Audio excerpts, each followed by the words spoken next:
성경 보시면서 우리 함께 마태복음 28장 1절부터 6절까지 같이 읽도록 하겠습니다.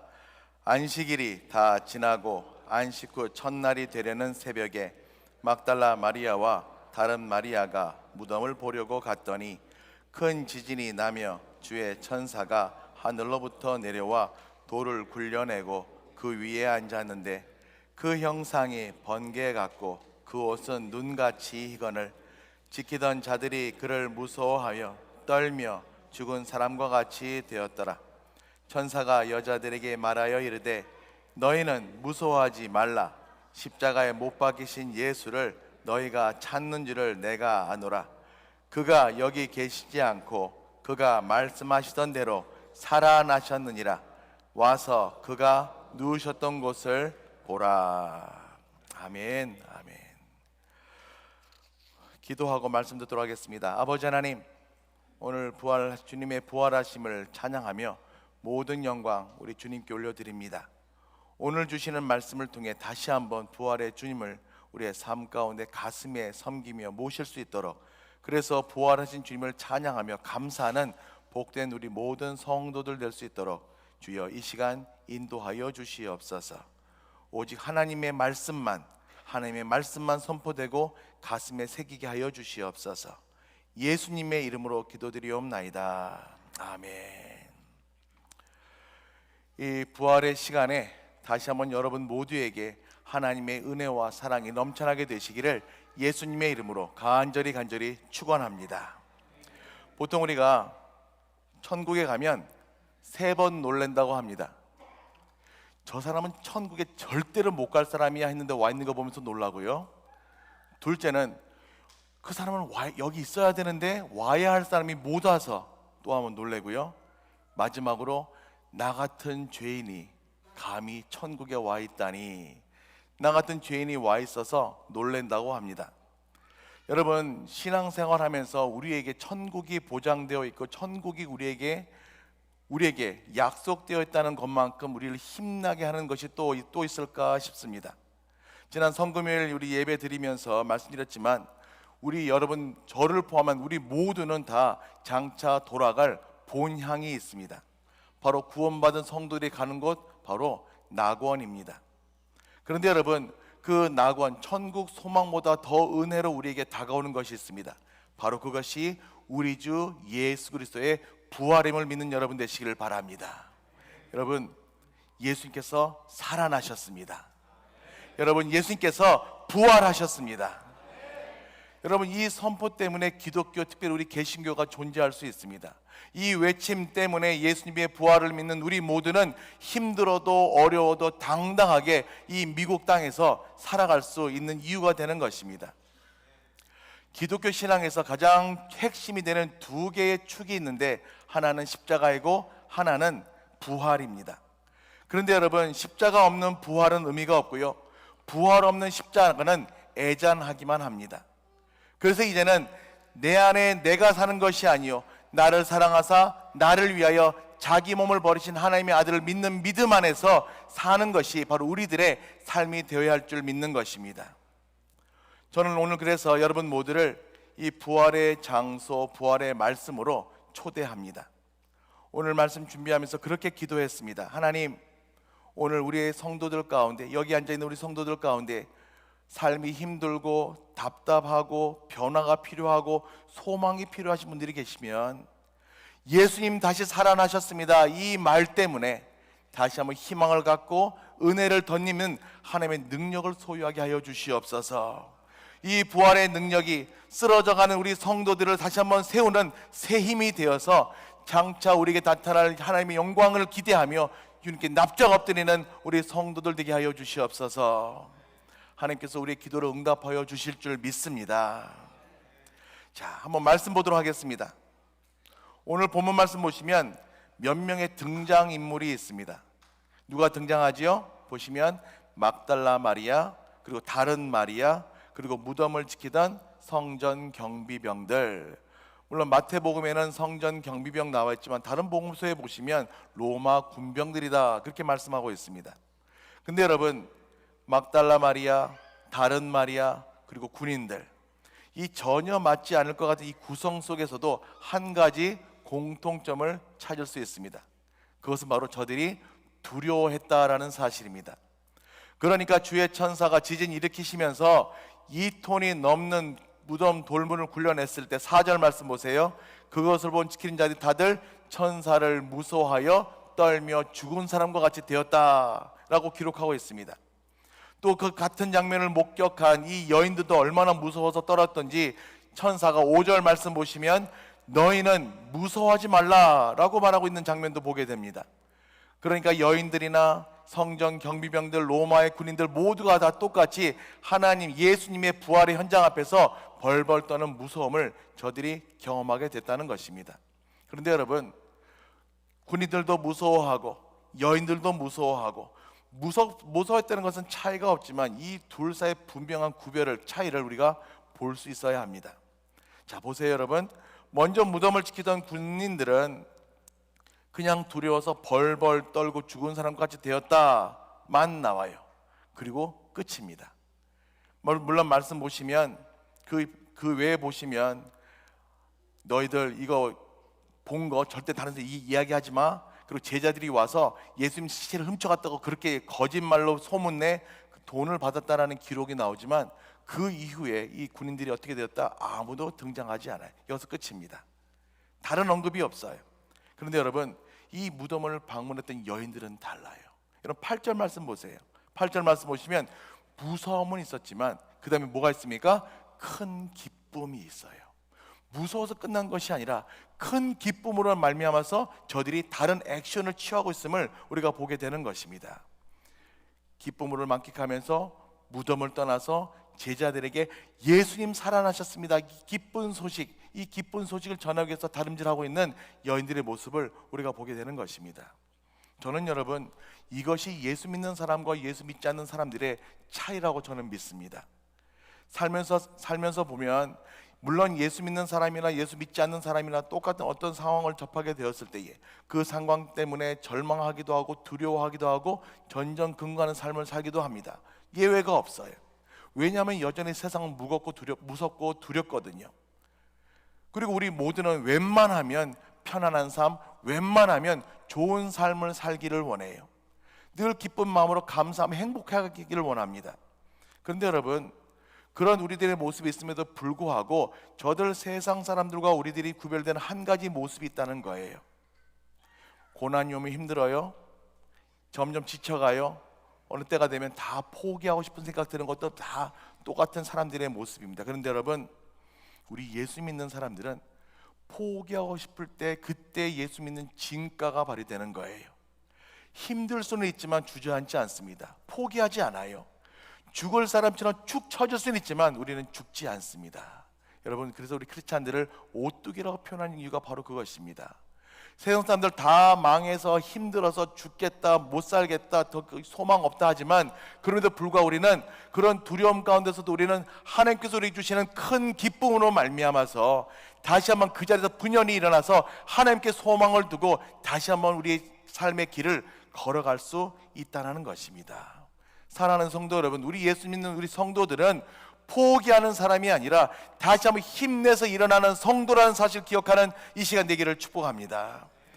주님께서 내가 세상을 이겨내라 말씀하셨기 때문에 예수님 믿는 우리 모두도 세상을 이기는 능력이 우리 안에 있음을 꼭 기억하시기를 바랍니다. 우리는 세상을 이길 수 있는 큰 능력, 그것이 바로 성경은 큰 기쁨이라고 말씀하고 있다는 거예요. 모든 두려움을 이겨낼 수 있는 이 큰 기쁨이 예수님을 찾아갔던 여인들에게, 그리고 오늘 부활절 예배에 참여하는 우리 모두에게 임하게 될 줄로 믿습니다. 저는 기도합니다. 이 큰 기쁨이 바로 여러분의 기쁨 되시기를 축복합니다. 저희는 지금 부활주일 예배를 드리고 있습니다. 이 자리에서 예배를 드린다는 것은 적어도 나는 예수님의 부활하심을 믿습니다라는 전제를 가지고 있다고 생각을 합니다. 저도 그렇습니다. 저는 분명하게 예수님이 부활하셨음을 저는 믿습니다. 확실하게 사실이라고 저는 믿습니다. 그래서 감히 여러분들 앞에서 예수님이 부활하셨습니다 라고 성경 말씀 인용해서 설교하고 있는 이유가 바로 그런 이유가 되는 것입니다. 저는 그렇지만, 우리 모두는 다 그렇지만, 여러분 세상에서 이런 사람 저런 사람 만나다 보면 몇몇 사람들은 아직도 여전히 예수님의 부활 사건을 믿지 못하고, 어떻게 죽은 사람이 살아날 수 있어? 나는 믿지 못하겠어. 다 거짓이야. 헛소문일 따름이야. 그렇게 예수님의 부활을 지금도 거부하고 신뢰하지 않는 분들도 만날 수가 있어요. 저는 종종 만납니다. 또 어떤 분들은 그래 뭐 교회에서 그렇다고 얘기하니까 그래 믿어주자. 뭐 저 사람들이 나쁜 사람들 아니까 거짓말하겠어? 그냥 믿어주자. 그런 사람들의 특징이 뭐예요? 나의 예수님이 아니라 막연하게 믿는 관념적인 예수님을 믿는다라는 거죠. 그러니까 이런 사람이 이렇게 얘기하면 저렇게 흘러가고, 저런 사람이 저렇게 얘기하면 또 그렇게 따라가고, 중심을 잡을 수가 없어요. 그런 예수 믿는 사람들도 있습니다. 그래서 여러분 한번 예수님이 부활하지 않으셨다면 어땠을까 상상을 한번 해봤습니다. 그랬더니 여러분 이게 걸리는 게 한두 가지가 아니에요. 제일 먼저 걸리는 것이 성경 말씀입니다. 사복음서 마태, 마가, 누가, 요한복음 사복음서에는 한결같이 동일하게 예수님의 부활 사건이 등장을 합니다. 물론 조금씩 내용은 다 다르지만 분명히 예수님께서 살아나셨음을 증거하는 말씀입니다.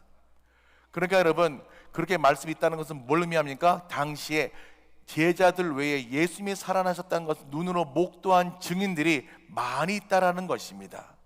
그 모든 기록들이 한결같이 예수님은 살아나셨다라고 기록하고 있다라는 거예요.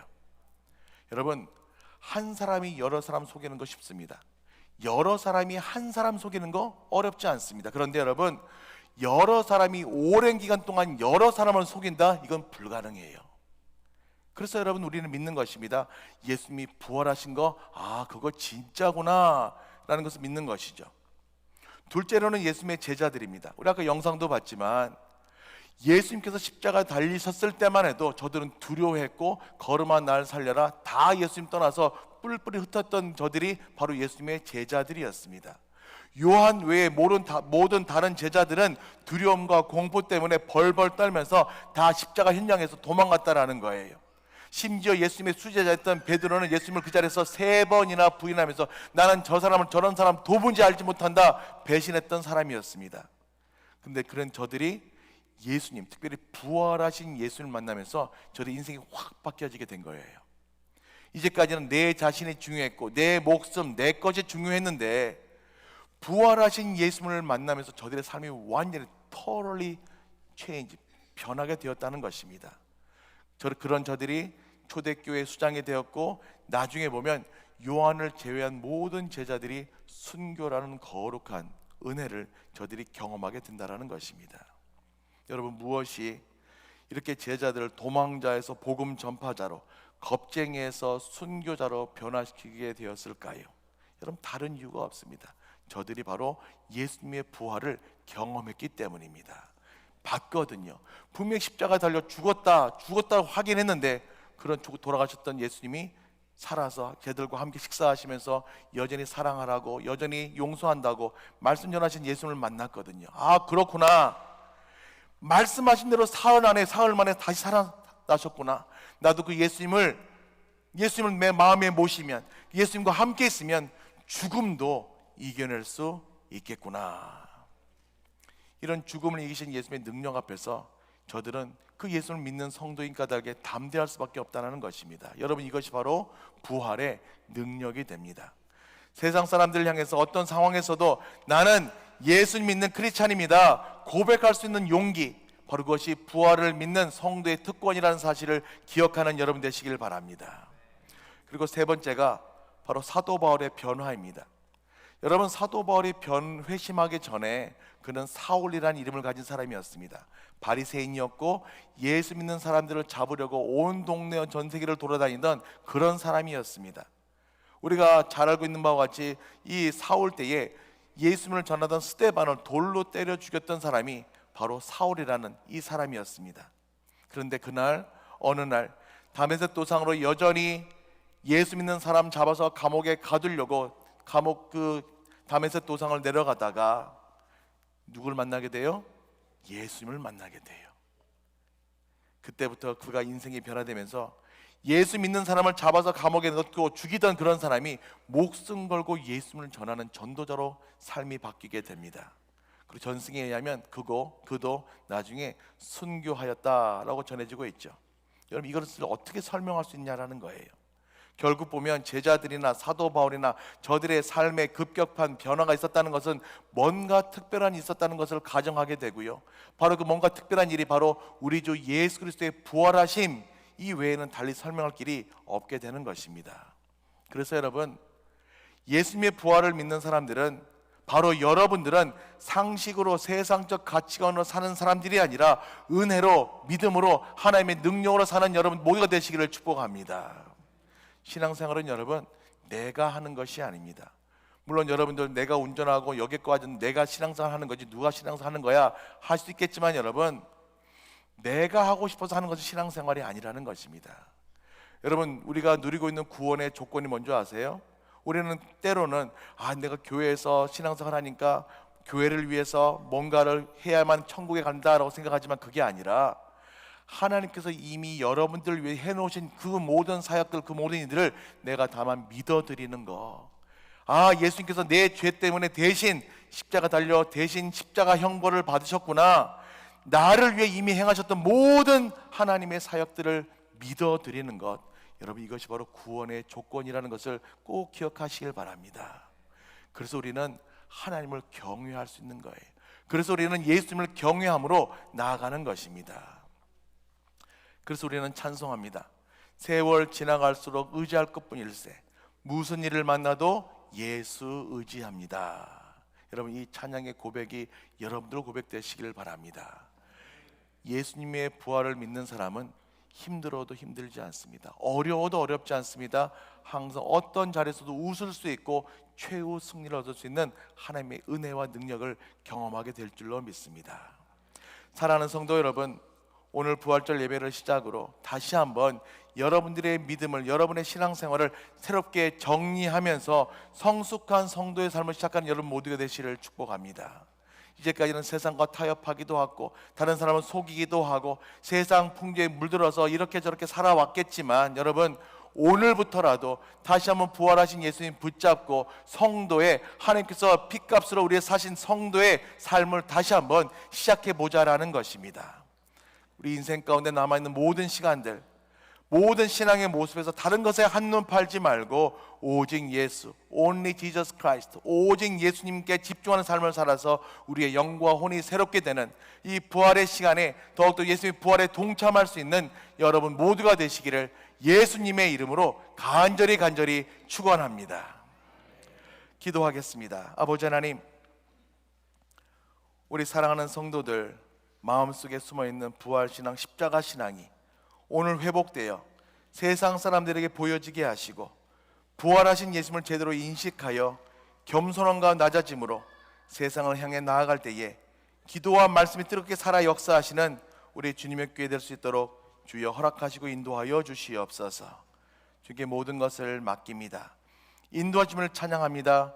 예수님의 이름으로 축복하며 간절히 기도드리옵나이다. 아멘.